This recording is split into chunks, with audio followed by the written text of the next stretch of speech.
Price Lord. தேற்றும் தேவ வார்த்தை மூலமாக உங்களை சந்திப்பதில் மிக்க மகிழ்ச்சி அடைகிறேன். நீங்கள் நல்லாவே இருக்கக்கூடாதுங்க, சரிங்களா? உங்கள் குடும்பம் சந்தோஷமாக இருக்கக்கூடாது, சமாதானமாக இருக்கக்கூடாது, சரிங்களா? நீங்கள் வீடு கட்டக்கூடாது, சரிங்களா? உங்கள் பிள்ளைகள் நன்றாக வேலை செய்யக்கூடாது, நல்ல இடத்துல வேலை செய்யக்கூடாது, உங்கள் பிள்ளைகள் திருமணம் ஆகக்கூடாது, உங்கள் குடும்பத்தில் ஏதோ ஒரு சலசலப்பு, ஏதோ ஒரு பிரச்சனை இருந்து கொண்டே இருக்கணும்னு சொல்லி அனைவருடைய கண்கள் உங்கள் மேல் நோக்கமாக இருக்கலாங்க. அனைவருடைய கண்கள் அந்த மாரி எதிர்பார்த்து கொண்டு இருக்கலாம். ஆனால் ஆண்டவர் கர்த்தர் இயேசு கிறிஸ்து என்ன சொல்றாருன்னா, நீங்க என்கிட்ட வந்தீங்கன்னா நான் உங்களுக்கு நன்மையான காரியம் செய்வேன் என்று ஆண்டவர் கர்த்தர் சொல்கிறார்.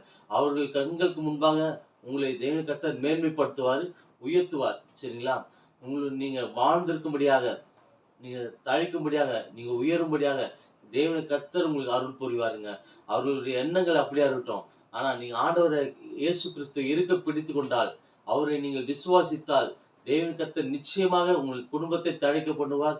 அவர்கள் கண்களுக்கு முன்பாக தேவன் கர்த்தர் பல மடங்கு உங்களை ஆசீர்வதிக்க தேவன் வல்லமுள்ளவராக இருக்கிறார். நீங்க குறைபட்டே போக மாட்டீங்க, நிறைவாய் தேவன் கர்த்தர் ஆசீர்வதிப்பார். நீங்க நல்லா இருப்பீங்க, நீங்க ஆசீர்வாதமா இருப்பீங்க, சரிங்களா? பலனா இருப்பீங்க, சுக வாழ்வோடு வாழ்ந்திருப்பீங்க, சரிங்களா? 4 பேருக்கு மத்தியில தேவன் கர்த்தர் உங்களை உயர்த்த தேவன் வல்லமுள்ளவராக இருக்கிறார்.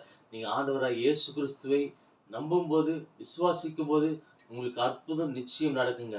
உங்கள் பலவிடத்தில் அவர் பலன் பூர்ணமா விளங்கும், சரிங்களா? அவர் அவர்கிட்ட நீங்க என்ன கேட்டாலும் சரிங்க. அவர்கிட்ட என்ன விண்ணப்பம் வச்சாலும் அந்த விண்ணப்பத்துக்கு தேவன் கர்த்தர் பதில் தருவார். அநேகருடைய கண்களுக்கு முன்பாக உங்களை மேன்மைப்படுத்துவார், உயர்த்துவார்.